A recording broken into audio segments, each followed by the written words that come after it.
वंदे मातरम चर्चाएं खास में आप सभी का स्वागत है। मैं हूं आपके साथ दीपिका जांगिड। दिल्ली में अरविंद केजरीवाल के खिलाफ मुश्किलें बढ़नी अब शुरू हो गई है। जी हां, केंद्रीय सतर्कता आयोग ने बीजेपी के शीश महल के आरोपों को लेकर अब विस्तृत जांच के आदेश दे दिए हैं। इस मामले में नवंबर से ही सीवीसी के आदेश पर जांच चल रही थी। अब देखिए, शुरुआती रिपोर्ट मिलने के बाद अब विस्तृत जांच का भी आदेश सामने आ गया है। यानी इस मामले में केजरीवाल पर कानूनी संकट का नया शिकंजा कसता हुआ दिखाई दे रहा है। 14 अक्टूबर 2024 को ही विजेंद्र गुप्ता ने सीवीसी से इस मामले की शिकायत की थी और ये पूरी कहानी अब बेहद दिलचस्प मोड़ पर नजर आ रही है। अब देखिए, बीजेपी ने इसे चुनावी मुद्दा बनाकर केजरीवाल को घेरा और इसे शीश महल कहकर उनकी सरकार को आड़े हाथों लेते हुए पूरे चुनाव में बीजेपी नजर आई है। और अब जब सीवीसी ने जांच के आदेश दे दिए हैं तो सबसे बड़ा सवाल यह खड़ा होता है कि क्या सचमुच केजरीवाल पर कोई बड़ा आरोप साबित होगा। इसी पर आज की चर्चा है कि आखिर केजरीवाल इस नई मुसीबत में जो फंसे हैं, शीश महल को लेकर लगातार उनके ऊपर आरोप प्रत्यारोप का सिलसिला जारी है।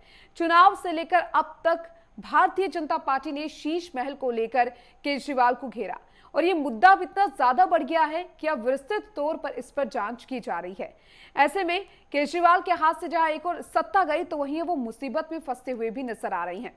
लेकिन सवाल यह है कि शीश महल का आखिर क्या होगा।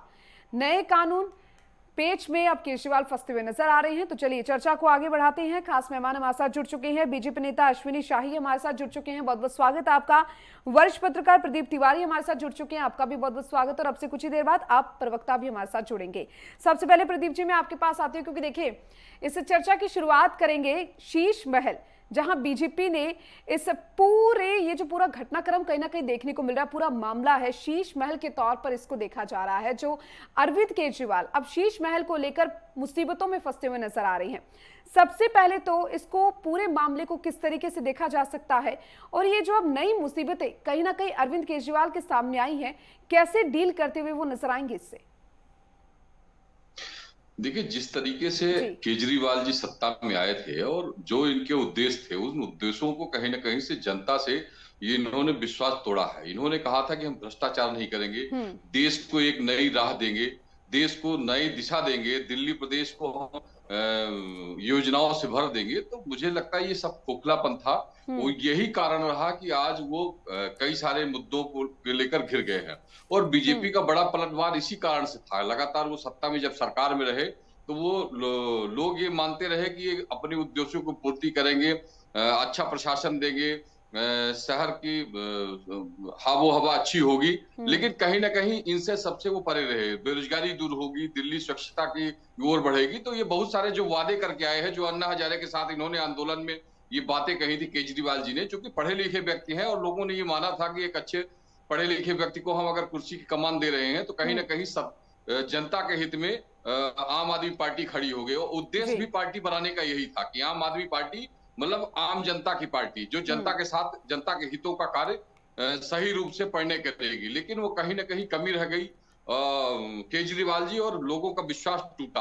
और ये विश्वास टूटा, इसी विश्वास के कारण आज केजरीवाल जी इस परिस्थिति में आए हैं। तो मुझे लगता है कि अपने जो आपने जो वादा किए थे, जो लोगों से बात कही थी कि हम भ्रष्टाचार मुक्त शासन देंगे, हम एक अच्छी प्रशासनिक व्यवस्था देंगे, हम दिल्ली को स्वच्छ बनाएंगे, तो ये सारे मुद्दे दरकिनार हो गए। और यही सबसे बड़ी वजह रही उनको सत्ता छीनने की। तो ये विपक्ष को फायदा भी मिला इसी को, चाहे वो बीजेपी रही हो चाहे दूसरे पार्टी इसी मुद्दे को उठाते भी रहे, और इसी मुद्दे के कारण बीजेपी की सरकार भी बन पाई वहां। तो ये जो मुद्दे थे, इनको केजरीवाल जी को समझना चाहिए था पहले से ही कि हम जिन मुद्दों को लेकर लोगों के पास जाएंगे तो इन मुद्दों को अगर पूर्ति नहीं करेंगे तो आने वाले समय में लोग जान जाएंगे। और यही हुआ। जो पढ़े लिखे तबका है वो भी समझ गया, और जो नहीं पढ़ा लिखा तबका है वो भी समझ रहा कि किस तरीके से लोग ठग रहे हैं हमको। तो ये जो कमियां रही वो कहीं ना कहीं अब इनको समझना पड़ेगा पूरी पार्टी को कि हम किन चीजों पे पीछे रह गए। और जो शीश महल की बात है तो निश्चित तौर पर कोई चिंगारी, कहीं कोई धुआं उठता है तभी वहीं से चिंगारी निकलती है। तो जिस तरीके से पर्दे का मामला है, जिस तरह से कई सारी एसियां लगी बंगले में, जिस तरह से करोड़ों का इस्तेमाल हुआ, तो लोग देखते रहे और चैनलों में भी, समाचार पत्रों में भी उसके माध्यम से लोगों के पास भी जानकारियां मिली। बिल्कुल, तो कई लोगों को ये चीजें जो लगा कि है वो वास्तव में शीश कहीं ना महल कहीं जो करार नाम यहाँ पर दिया गया है उसको लेकर सामने आई है। और चलिए, आप प्रवक्ता निवान शर्मा भी हमारे साथ जुड़ चुके हैं, आपके पास आती हूँ मैं। निवान जी, देखिए, ये जो बंगले की यहाँ पर बात सामने आ रही है, नाम यहाँ पर शीश महल दे दिया गया है। अब ऐसे तो आप लोग कहते हैं कि आम आदमी पार्टी जो है वो आम लोगों की पार्टी है, फिर ये जो तस्वीरें और ये जो वीडियोस निकलकर सामने आ रही हैं, इस पर क्या कहेंगे आप? देखिए नमस्कार। और हमने जी। तो इनको कहा था चुनाव से पहले कि आप इस शीश महल जिसको आप कहते हैं उसको खोल दीजिए मीडिया के लिए। क्यों नहीं खोला बीजेपी ने? हमने तो कहा था कि आप अंदर जाने दीजिए, दिखाइए, वीडियो से क्या होगा, आप मीडिया को जाने दीजिए ना अंदर। अब ये हर रोज कोई नई वीडियो बना के ले आते हैं, उसको अपनी तरीके से चलाते हैं। हम तो कह रहे हैं कि आप हम पे दुनिया की सारी जांच करा लीजिए। आप 200 केस हम पे कर चुके हैं, 200 और कर दीजिए, लेकिन ये भी बताइए ना कि पिछले 200 केसेस में क्या निकला। आज भाजपा ने तो ये अपना बहुत बढ़िया एक तरीका बना लिया है कि केस कर दो, जांच शुरू कर दो, अब कौन पूछ रहा है क्या निकला, बदनाम कर दो बस। पूरे विपक्ष को, पूरे जो आपके खिलाफ आवाज उठती है उनको सिर्फ बदनाम कर दो, पूछो मत कि क्या निकला।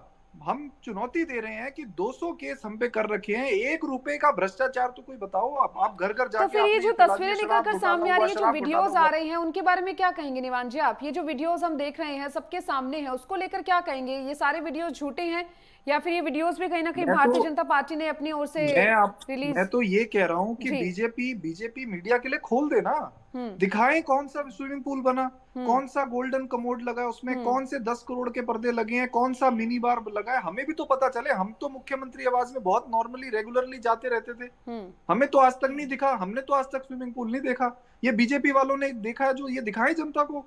इन्होंने केवल और केवल झूठ का प्रोपोगेंडा, ये झूठ के अस्तित्व में बनी पार्टी है। ये भ्रष्टाचार पे ज्ञान देना, ये वही बात है कि ये वो पार्टी है कि जिसने 1 लाख करोड़ रुपए का इलेक्टोरल बॉन्ड में घोटाला कर दिया, जिसने राम मंदिर की जमीन में घोटाला कर दिया। इनके अध्यक्ष ऑन कैमरा रक्षा सौदे में घोटाला करते हुए ऑन कैमरा पकड़े गए। अगर इनको भ्रष्टाचार से विरोध होता तो ये 70,000 करोड़ के भ्रष्टाचारी को अपनी पार्टी में लेके उप मुख्यमंत्री बना देते। तो ये आदर्श घोटाला करने वाले को राज्यसभा सांसद बना देते, सिंचाई घोटाला करने वाले को मुख्यमंत्री बना देते। ये खुद भ्रष्टाचार करते हैं और दूसरों को बदनाम करते हैं। आज दिल्ली के अंदर इन्होंने हमें इतना बदनाम करने की साजिश कर ली है कि जो इनका सबसे आसान तरीका है, जब किसी के काम का कंपटीशन मत कर पाओ तो उसको बदनाम कर दो। उसको इतना बदनाम कर दो कि जनता को लगने लगे, एक झूठ को 500 बार ऐसे बोल दो कि जनता को लगे कि यार सच होगा। तो मतलब आपका ये कहना है कि ये सब कुछ जो अभी फिलहाल सामने आ रहा है, ये जो जांच वगैरह जो बिठाई जा रही है, सीवीसी की जो जांच अब विस्तृत रूप से अब जांच करने के आदेश दे दिए हैं, वो सब झूठ है, ये कहना चाह रहे हैं आप? मैं तो ये कह रहा हूँ कि सीबीसी से पहले ईडी की जांच भी तो करा ली इन्होंने सीबीआई की जांच भी करा ली, इन्होंने प्रशासन की जांच भी करा ली। क्या कहा कोर्ट ने? केज्ड पैरेट बताया, पिंजरे में बंद तोता बना दिया इन्होंने एजेंसी को। 1 रुपए का भ्रष्टाचार साबित नहीं कर पाए। हमें दिल्ली की जनता ने नकारा नहीं है। दिल्ली की 43% जनता ने हमें वोट किया है और 45 इनको किया है। 90 लाख में अगर 28,000 वोट और हमारे आते तो हमारी प्रचंड बहुमत की सरकार बनती। बहुत क्लोज फाइट रही है। दिल्ली की जनता ने हम पे विश्वास किया है। ये है कि जीत होती है कोई बात नहीं है, जीत गए हैं 2% से, इनको जीत की बधाई। लेकिन ये नकारात्मक राजनीति छोड़ के आगे काम पे ध्यान दे। 2500 रुपए का वादा कर रखा है। अश्विनी शाही जी लगातार हमारे साथ बने। अश्विनी जी, देखिए, कई आरोप यहाँ पर लगा दिए हैं बीजेपी के ऊपर। ये जो शीश महल का जो पूरा मुद्दा चल रहा है उसको लेकर भी कह दिया है कि मीडिया के लिए खोल दीजिए आप शीश महल, और ये जो जांच आप करवा रही हैं वो सब झूठी है। आप लोग एक भी आरोप इनके ऊपर साबित अभी तक नहीं कर पाए हैं। देखिए, इंडिया अगेंस्ट करप्शन के नाम पर शुरू हुई आज राजनीतिक दल जो बना, वो दिल्ली को करप्शन में डाल दिए। ये पूरा करप्ट, विद्यालय के बजाय मद्यालय खुला, ये सब चीजें कहने वाली, बार बार दोहराने की चीज नहीं है। लेकिन हमारे भाई शर्मा जी ने जो बात कहा उससे मैं आता हूं। देखिए, हम लोगों ने जब महाराष्ट्र में घोषणा की तो 3 महीने का दे दिया हम लोगों ने। हम लोग घोषणा किए, दे दिए। आप ही लोग विपक्ष में बैठे हुए लोग पूछते थे मंदिर नहीं बनाएंगे, तारीख नहीं बताएंगे। मंदिर भी बना, तारीख भी बताया। तो जो हम कहते हैं वो करते हैं। दूसरी बात आते हैं, आपने ये कहा कि खोल दीजिए शीश महल। अक्टूबर में हमारे माननीय विधायक जी ने जो है जांच सीबीसी के लिए लिखा था। सरकार आपकी कब गई है आप देख लीजिए। अक्टूबर के बाद जब आप वहां थे तो अगर इतनी जो है, अगर कोई थोड़ी सी भी शर्म हया होती तो आप भी कहते आ जाओ भाई, जनता के लिए हम खोलते हैं। वहां तो आप खोलते थे स्वाति मालीवाल को पिटवाने के लिए, आपने नहीं खोला, उसी समय से हम लोग तो कह रहे हैं कि वहां पर था। तो उसके बाद जिस दिन आतिशी जी वहां से हटी हैं और चुनाव की घोषणा हो गई है, तो संजय सिंह ड्रामा करते हुए और इनके सौरभ भारद्वाज मीडिया को लेकर जाते हैं कि दिखाएंगे, जब उसमें रहते थे तो नहीं दिखाया। ये है इस पार्टी का चरित्र। तीसरी बात इन्होंने कहा कि भ्रष्टाचार कोई साबित नहीं हुआ। भाई कि आपने कुछ पढ़ा भी कि ये जो है सीबीआई ईडी पैरेट है, ये है, लेकिन कोर्ट ने आपको बरी तो नहीं किया। कोर्ट में केस चल रहा है, 2 साल चलेगा कि 10 साल चलेगा। जब आप बरी हो जाइएगा फिर कहिएगा कि आप साबित नहीं कर पाए। अभी आप आरोपी हैं कोर्ट की नजर में, देश की जनता के नजर में, तो आप उस चीज को मानना पड़ेगा। उसके बाद मैं बताता हूं। अब शीला दीक्षित जी के घर पर आरोप लगाए माननीय केजरीवाल जी ने कि उनके यहाँ 20 या 30 एसी लगा है और वो अय्यास लेडी हैं, अय्यासी कर रही हैं। मैंने यही कहा था, शब्दों का हेर फेर हो सकता है, लेकिन ये 40 करोड़ का घर बनाने वाला आम आदमी, 45 नंबर का शर्ट पहन के, हवाई चप्पल पहन के घूमने वाला, और जाकर हिम्मत नहीं थी कि किसी जनसभा में कह दें। डर के मारे विधानसभा का सेशन कभी खत्म नहीं होता था, वहां कहते थे मैं दिल्ली का मालिक हूं, ये एलजी कहां से आ गया। जनता ने बता दिया कि एलजी कहां से आया, कानून क्या होता है, संविधान क्या होता है, लोकतंत्र में जनता की आवाज कितनी होती है। जवाब ले लेते हैं निवान जी से, जवाब ले लेते हैं। निवान जी देखिए, ये बात तो सच है कि ठीक है, आप लोगों ने भी तो उस वक्त इल्जामात लगाए थे शीला दीक्षित जी के ऊपर। उस वक्त आप लोग कहते थे कि वो भ्रष्टाचार की मूरत है, भ्रष्टाचार कर रही हैं, और अब आपको इन्हीं सब चीजों का वापस सामना करना पड़ रहा है। देखिए, मैं तो आपको ये कहना चाहता हूँ, अभी मैंने सुना बीजेपी प्रवक्ता की, देखिए ये बीजेपी के प्रवक्ता हैं, इनके पास जो लाइन आती है वो पढ़ देते हैं, ना इनको कोर्ट का जजमेंट पता, ना इनको ये पता कि आज तक ट्रायल भी नहीं शुरू हुआ। ये कह रहे हैं 2 साल से कोर्ट में केस चल रहा है। अरे भैया, आपकी पार्टी ने और आपकी एजेंसी ने अभी तक ट्रायल शुरू नहीं कराया। ट्रायल शुरू होगा उसके बाद केस चलेगा, अभी कुछ नहीं चल रहा। अभी कोर्ट से हम 12 पीएमएलए एक्ट के अंदर बेल लेकर आए हैं। पीएमएलए एक्ट के अंदर बेल लेने का मतलब ऑलमोस्ट एक्वेट, जिसके पास कोई सबूत नहीं है उसी को पीएमएलए एक्ट में बेल मिलती है। आप एक तरफ ये है कि आप बोल दो कि मैं झूठ बोल रहा हूं, दूसरी तरफ ये है कि आप ये बोल दो शब्दों का हेरफेर हो सकता है। अभी इन्होंने कहा शब्दों का हेरफेर हो सकता है, तो ये शब्दों का हेरफेर करके जो पूरे देश को घुमा रखा है इन्होंने, वो सबके सामने है। अभी ये कानून और संविधान की बात कर रहे थे, तो कानून संविधान सुप्रीम कोर्ट का तो निर्णय आया था ना कि दिल्ली का मालिक कौन है, भूल गए क्या आप? दिल्ली का मालिक दिल्ली चुना हुआ मुख्यमंत्री है, ये सुप्रीम कोर्ट ने कहा था। किसको पलटा उसने? किसने संविधान को पलटा, किसने कानून को पलटा? कौन संविधान में नहीं मानता, कौन कानून में नहीं मानता? ये वो पार्टी है जो सुप्रीम कोर्ट के निर्णय बदल देती है। इनसे क्या उम्मीद रखें हम? ये पूरे देश में हिंदुत्व हिंदुत्व का नारा लगाती है और राम मंदिर की जमीन में घोटाला करती है। बीफ एक्सपोर्टर से ये लोग चंदा लेते हैं, इन पे क्या विश्वास करना? ठीक है, लेकिन निवान जी बात अभी दिल्ली की कर लेते हैं, दिल्ली की बात कर लेते हैं। मैंने आपसे जो सवाल किया था उसका जरा जवाब दे दीजिए आप सवाल करिए दोबारा, क्या सवाल था? जी, शीला दीक्षित जी के टाइम पे आप लोग, ये जो अभी आप लोगों पे आरोप लग रहे हैं, ये आरोप आप उन पर लगाया करते थे कि भ्रष्टाचार की वो मूरत है, उन्होंने इतना भ्रष्टाचार किया है, उन्होंने ये किया है, वो किया है। अब आपको भी कहीं ना कहीं टाइम लौट कर वापस आया है, आप लोगों को भी वही सब कुछ झेलना पड़ रहा है अभी। नहीं, मैं तो ये कह रहा हूं, हमने तो 40 केस कर दिए थे एसीबी में कांग्रेस के खिलाफ। हमने तो देश के सबसे बड़े पूंजीपति के खिलाफ केस कर दिया था, 40 केस एसीबी में कर दिए थे हमने। इन्होंने एसीबी के ऊपर जो है ये कुंडली मार के बैठ गए, हमसे छीन ली एसीबी इन्होंने। हमें करने देते ना, सुप्रीम कोर्ट के निर्णय के हिसाब से हमें काम करने देते, हमें अफसरों की ट्रांसफर पोस्टिंग करने देते, हम आपको सरकार चला के दिखाते। हमने तो बिना अफसरों के देश की सर्वश्रेष्ठ सरकार चला के दिखाई है, जहां पे 25% शिक्षा पे खर्च होता है, जहां पे 22% स्वास्थ्य पे खर्च होता है, जहां पे मोहल्ला क्लिनिक बनाए जाते हैं, दवाइयां फ्री मिलती हैं, टेस्ट फ्री मिलते हैं। आप लोग 20 राज्यों में आपने ठीक है निवान जी, देखिए ये जो मोहल्ला क्लिनिक है और इस पर भी मैं आऊंगी आपके पास, क्योंकि देखिए इसको लेकर भी हम सब ने ग्राउंड जीरो पर जाकर देखा है कि आखिर क्या कुछ स्थिति बनी हुई है और क्या कुछ स्थिति बनती हुई दिखाई दे रही है। आपके पास आती हूं मैं प्रदीप जी। देखिए, आम आदमी पार्टी की प्रवक्ता कहते हुए नजर आ रहे हैं कि दिल्ली की जनता ने उन्हें नकारा नहीं है, जो नतीजा है वो हम सबके सामने है। इस स्टेटमेंट पर आप क्या कहेंगे? बिल्कुल सही बात है। एक बड़ी बात तो ये है कि उनको भी एक वोट पर बड़ा वोट प्रतिशत मिला है, पार्टी को भी, और लगातार जब सत्ता में पार्टी रहती है तो कहीं ना कहीं उसके खिलाफ माहौल बनता है। लेकिन जो वादे किए थे इन्होंने, जो आम आदमी पार्टी का उद्देश्य था, वो कहीं ना कहीं उस उद्देश्य से आम आदमी पार्टी भटकी है। और यही कारण रहा कि वहां के जो इनका वोट का प्रतिशत जो घटा है, वो सबसे बड़ा ये कारण था कि जिन दोषों को लेकर ये बीजेपी को कोसा करते थे, कांग्रेस को कोसा करते थे, उन उद्देश्यों को पूर्ति जनता के साथ नहीं कर पाए, वो हित जनता के साथ नहीं कर पाए। वो चाहे भ्रष्टाचार का मामला रहा हो, चाहे दिल्ली की स्वच्छता का मामला रहा हो, चाहे दिल्ली में बेरोजगारी का मामला रहा हो, ये कई सारे मुद्दे हैं और इसको लोगों ने समझा और परखा भी।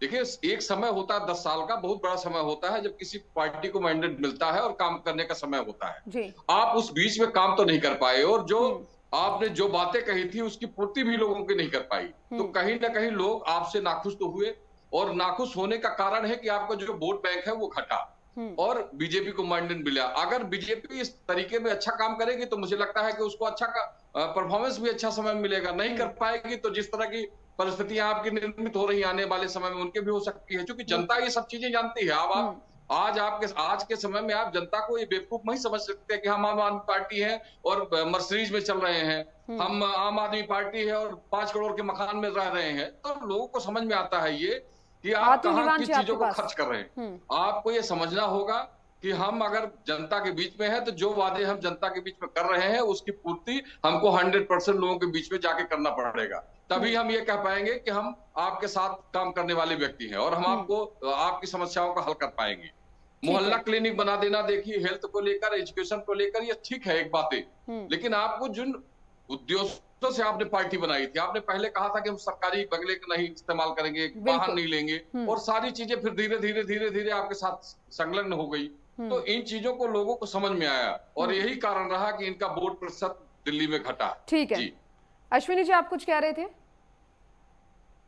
देखिए जी, फाइनली ये लोकतंत्र है, लोकतंत्र में जो जीता वही सिकंदर है। हिमाचल प्रदेश का चुनाव हम 0.09% से हारे थे, बिल्कुल, तो हम हार स्वीकार किए। तो ये लोग क्या मतलब उनसे हो जाता और ये बुआ की मूछें होती तो फूफा उन्हीं को कहते, ये सब कहने से काम नहीं चलेगा। अब 5 साल के लिए जनता ने इनको बाहर किया, फिर 5 साल बाद चुनाव होगा, जनता जिसको आशीर्वाद देगी देखा जाएगा। दूसरी बात मैं कहना चाहता हूँ कि अभी शर्मा जी ने जो है कहा कि भारतीय जनता पार्टी हमारे साथ ये करती है। भाई आपके साथ जो लोग जुड़े हुए हैं दिल्ली में, आपने अभी कम से कम 7-8 काम गिनाए, मैंने ये कर दिया, मैंने वो कर दिया।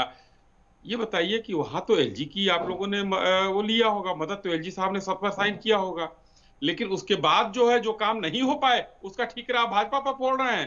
केसीबी ले लिया और फलाना ले लिया, ढिमका ले लिया। देखिए, मीठा मीठा गप गप, कड़ुआ कड़ुआ थू थू नहीं होता है। आप लोग यही कहना चाहते हैं, जहां जो काम हो गया दिल्ली प्रदेश में, इन्होंने ये कर दिया, उन्होंने हो हल्ला क्लिनिक बना दिया, वहां पर इनके साथ अश्विनी जी एक बात यहाँ पर निकल कर ये सामने आती है। अश्विनी जी देखिए, जब से कहीं ना कहीं चुनाव की घोषणा हुई थी तब से लेकर अब तक ये शीश महल का जो मुद्दा है वो लगातार बीजेपी उठाती हुई नजर आई है, लेकिन इतनी श्योरिटी के साथ बीजेपी इस मुद्दे को आगे कैसे लेकर आ रही थी? इतनी श्योरिटी आखिर कैसे, क्यों? दीपिका जी, दिल्ली एक तो पूर्ण राज्य नहीं है। दिल्ली में हमारे निवान शर्मा जी अभी अपने इनकी बारी आएगी तो बता देंगे, क्या वो दिल्ली के मुख्यमंत्री का आधिकारिक आवास है? आखिर क्यों बनेगा? प्रधानमंत्री के आवास की बात करते हैं लोग, उसमें तो कम से कम 7-8 प्रधानमंत्री रह चुके देश के, वो तो प्रधानमंत्री का आधिकारिक आवास है।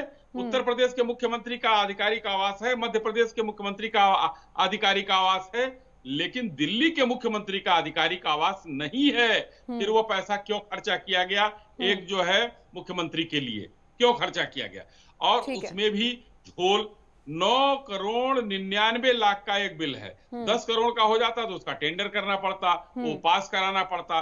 तो ये चोरी की मंशा थी कि भाई हम अपना जो है 30-40 करोड़ लगा लें और हम टेंडर भी ना करें, अपने हिसाब से काम कर लें। आखिर क्यों किया गया? मथुरा रोड पर शीला दीक्षित भी रहती थी, आतिशी जी भी थी, सब लोग सारे मुख्यमंत्री रहे, सुषमा स्वराज जी रही अपने जगहों पर, वहां मदन लाल खुराना साहब भी रहे। तो इनको ही जो कि चलते थे बैगनार से, इनको बच्चों की कसम खाकर जो है कांग्रेस से अगर समर्थन लिए तो इनको क्या जरूरत थी सुरक्षा लेने की? ठीक है, जवाब ले लेते हैं। नहीं चाहिए हमको, ठीक है, तो जवाब ये सारी चीजें बोलने के बाद देखिए दिल्ली की जनता, एक अंतिम लाइन दीपिका जी, दिल्ली की जनता जो है, चाहे पूरे हिंदुस्तान की जनता, बहुत से राजनेता है, कोई ये बोल के आए कि हम ये नहीं करेंगे और वही करे।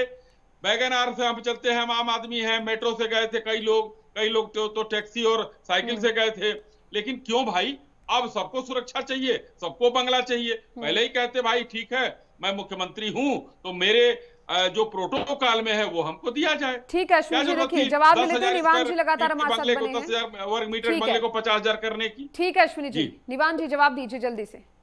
देखिए जितनी बातें इन्होंने कही ये सब व्हाट्सएप यूनिवर्सिटी की बातें हैं। क्या सीएम का बंगला नहीं था, ये नहीं था, क्या क्या इन्होंने बोला।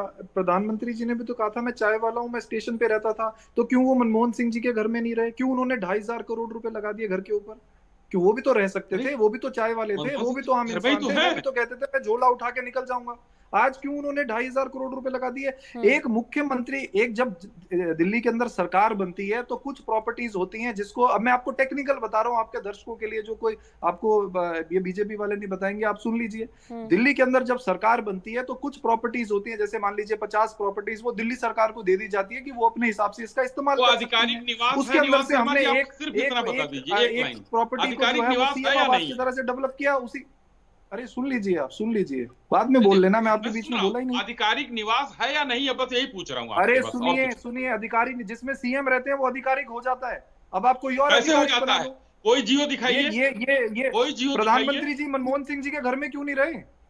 उन्होंने क्यों बनाया अपना अलग? उसी में है 7 रेसकोर्स रोड, उसी में है वो। लगा के क्यों बनाया? उन्होंने झूठ फैलाने का काम करते हैं। सुन लीजिए, जो सीएम बेस कैंप ऑफिस बना है उसके अंदर ना केवल सीएम का रेजिडेंस होता है, उसमें सीएम ऑफिस भी होता है। उसमें उन सभी एजेंसीज का ऑफिस होता है जो उनको सीएम को रिपोर्ट करती है। उसमें उन सभी लोगों का रेजिडेंस भी होता है। वो सब मिला के 30 करोड़ रुपए खर्च हुए हैं। और ये वो पार्टी है जिनके गुजरात के मुख्यमंत्री 200 करोड़ रुपए का जहाज खरीदते हैं, उसकी 20 करोड़ रुपए की मेंटेनेंस पे करते हैं। ये मुद्दा बना दिया उन्होंने दिल्ली की राजनीति का। इतना बेवकूफ बना रहे हैं ये लोग लोगों को। आधिकारिक आवाज है या नहीं है ये बताइए ना, कोई जियो दिखा दीजिए। इनके कई मंत्रियों को हम जानते हैं जिनका व्हाट्सएप यूनिवर्सिसिटी का ज्ञान आप दे रहे थे। आप बताइए कोई जियो, बहुत बड़े बड़े आवास है, कोई कागज 100 करोड़ रुपए पे इन्होंने आवास बनाए अपने, 150 करोड़ रुपए अपने आवास में एलजी साहब के, लेकिन बेवकूफ बनाने में लगे हैं जनता को। बोलते रहेंगे शीश महल, शीश महल, शीश महल, शीश महल, कोई मुद्दा नहीं है लोगों के पास। शीश महल, शीश महल 30 करोड़ रुपए की एक पीडब्ल्यूडी की प्रॉपर्टी है जो अंग्रेजों के समय के बाद। ठीक है प्रदीप जी आपके पास में आती हूँ। ठीक है अश्विनी जी, ठीक है निवान जी, आप दोनों ने अपनी अपनी बात पूरी की। एक आखिरी प्रतिक्रिया ले लेते हैं प्रदीप जी से। प्रदीप जी देखिए, ये जो शीश महल को लेकर अब घेरा जा रहा है, आपको क्या लग रहा है अरविंद केजरीवाल का क्या कुछ स्टैंड इस पर होना चाहिए? देखिए, अरविंद केजरीवाल जी ने अगर गलत नहीं किया है, क्योंकि वो मुख्यमंत्री रहे हैं, मुख्यमंत्री का रख रखाव, उनकी बंगले का रख रखाव निश्चित तौर पर सरकार की व्यवस्था होती है और अपने, लेकिन जिस तरीके से पैसे खर्च किए गए हैं उसका लोगों को ये आकर सामने बताना चाहिए कि किन चीजों में हमारे ये पैसे खर्च हुए, कैसे खर्च हुए। जब तक आप चीजों को अपनी लोगों के बीच में रखेंगे नहीं, तब तक सच्चाई मालूम नहीं होगी। भाई कोई वीडियो वायरल हो रहा है, कोई मकान का अलग अलग वो वायरल हो रहा है, पर्दे के पैसे अलग दिखाई दे रहे हैं, तो मुझे लगता है कि अगर आपने कुछ गड़बड़ नहीं किया है तो सच्चाई लोगों के बीच में ले आके रखिए। अगर आपने वास्तव में सच्चे हैं और आपने अगर गड़बड़ किया, भ्रष्टाचार किया है, तो जांच एजेंसियां आपके पीछे लगेंगी और कार्रवाई करेंगी। उस पर भी कार्रवाई के लिए तैयार होना चाहिए। देखिए, शराब माफिया का मामला आया, जब दिल्ली में शराब केस का मामला हुआ, उसमें आपके कई मंत्री जेल गए। उसके अलावा चरित्र के मामले में आपके मंत्री दोषी पाए गए। तो मुझे लगता है कई सारे मामलों को लेकर अगर आपने सच्चाई बरती है, एक अच्छा काम किया है, तो लोगों को सच्चाई बताइए। अगर गलत किया है तो निश्चित तौर पर आपको कहीं ना कहीं इसका नुकसान भुगतना पड़ेगा और जांच एजेंसियां उस पर सफाई से काम करेंगे। आप देखें तो जांच एजेंसी आएंगी, अगर उसमें गड़बड़ होगा तो निश्चित तौर पर आपके खिलाफ कार्रवाई होगी। ठीक है निवान जी, माफ कीजिएगा आपके पास में नहीं आ पाऊंगी क्योंकि समय की कमी है, इसके चलते। चलिए बहुत बहुत शुक्रिया आप सभी का इस चर्चा में शामिल होने के लिए और इस मुद्दे पर अपनी अपनी बात रखने के लिए बहुत बहुत शुक्रिया।